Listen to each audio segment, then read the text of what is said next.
Hola gent, estem aquí al restaurant La Canonja, que aquest any fa 10 anys, i els anem a fer una petita visita.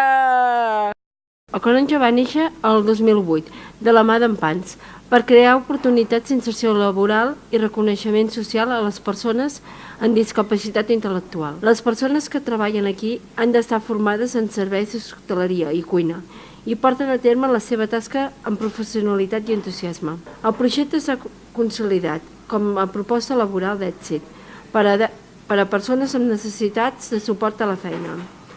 Al llarg d'aquests 10 anys, en Pans ha contractat 21 persones amb discapacitat i amb necessitat de suport. Actualment a l'equip del Canonja hi ha 13 persones, 10 de les quals treballen en suport. Estic molt content d'aquests 10 anys, d'haver conegut totes les persones que han passat per aquí, també tots els clients que han passat per aquí, i de la quantitat de feines i de cosetes que fem cada dia al Canonja.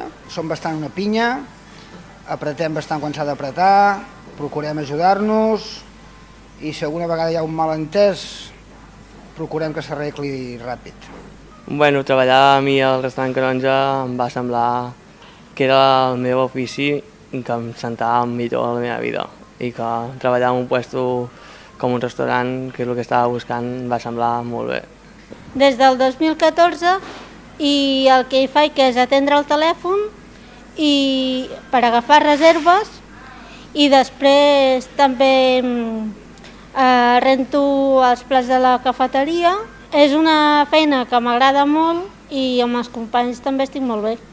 Moltes felicitats a Canonja i a seguir treballant pels 10 anys més.